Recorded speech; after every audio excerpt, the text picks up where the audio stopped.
Hello everyone, I am Shaloo. Welcome to my channel where I post videos related to books. If you're new here, do consider subscribing because I upload new bookish videos every week. Today's video is one of my favorite videos to film every year, and that is the mid-year book freakout tag. For those who are unfamiliar with the tag, it is basically a way for the readers to look back at the first 6 months of the year and talk about their favorites, disappointments, surprises, and the books they are looking forward to in the coming months. I love doing this tag because it gives me an opportunity to pause and reflect on the stories that stayed with me. At the beginning of 2026, I set myself a goal of reading 50 books this year, and I'm very happy to say that I have already read 60 books.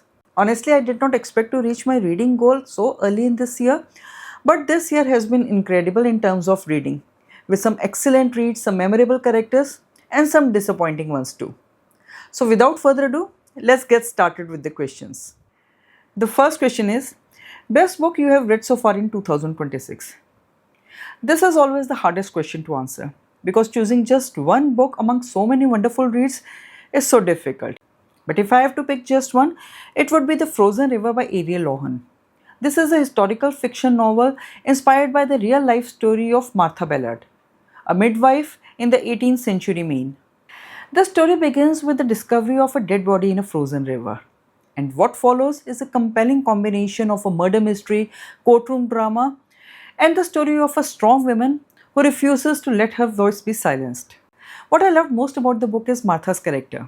She is intelligent, she is brave, and she is compassionate. Ariel Lohan's writing made me feel completely immersed in that time period. I loved the atmosphere, the historical details, and the way the author explored the themes of justice, women's rights, and truth. This was one of those books where I kept telling myself just one more chapter, and before I knew it, the book was finished. The next question is, best sequel you have read so far in 2026? This is actually quite simple because I haven't completed any sequel this year so far. But I am currently reading Us Against You by Frederick Backman, which is the sequel to Beer Town. If you have watched my channel for some time, you must know that I absolutely love Frederick Backman's writing.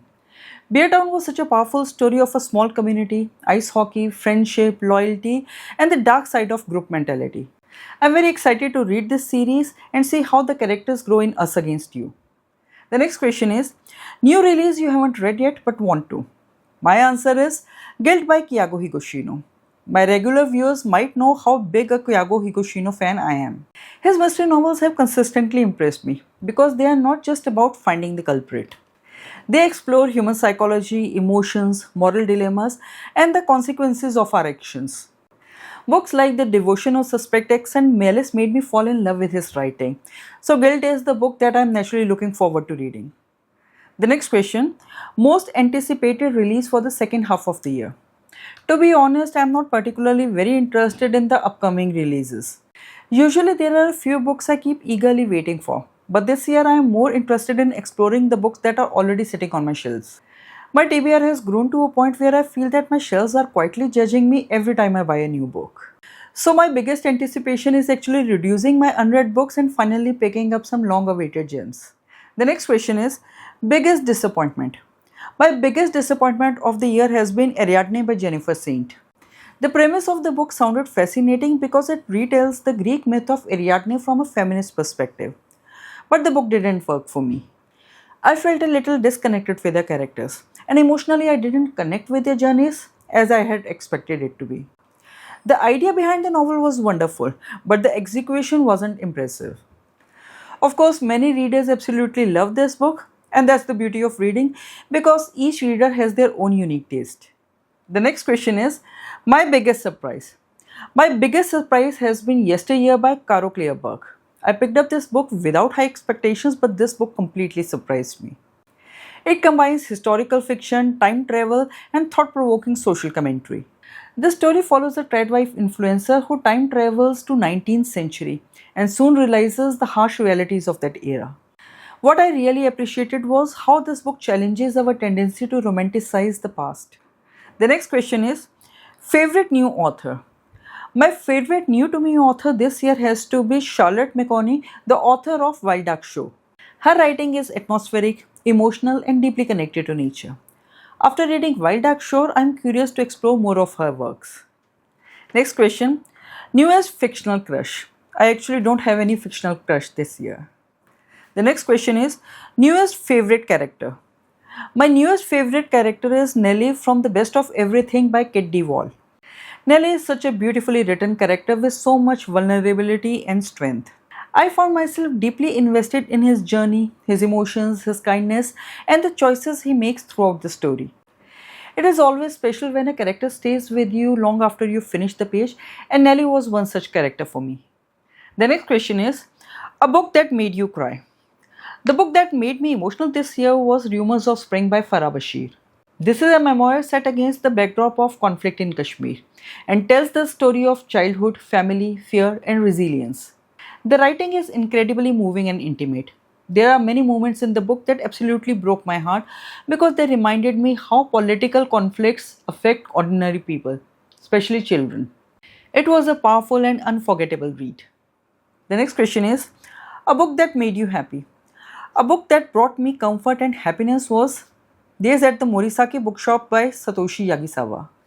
As a book lover, I think it was impossible for me not to enjoy this one. It is a gentle, cozy story about books, human connections, healing, and finding yourself again after difficult times. The next question is most beautiful book you acquired this year. The most beautiful book I acquired this year is Bloom by Aisha Sharma. Sometimes we buy the books because of their story, and sometimes we buy books because of their gorgeous cover. Bloom is one of those books that is gorgeous on the outside and absolutely beautiful thoughts and ideas inside. And the last question is what books do you need to read by the end of the year? This is the question that calls me out the most. I have so many books sitting on my bookshelves that I want to read from so many months. So my goal from the remaining 2026 is definitely to read my own bookshelf and read those books that have been sitting there the longest.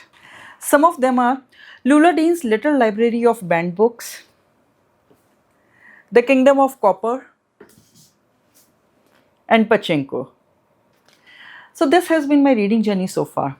I am very happy that I have achieved my Goodreads reading goal, and I can't wait to see what the rest of the reading journey unfolds this year. Now I would love to hear from all of you. What are you currently reading and what has been your favorite book in 2026 so far? Do share your thoughts in the comment section. And if you have enjoyed this video, then please like, comment and share.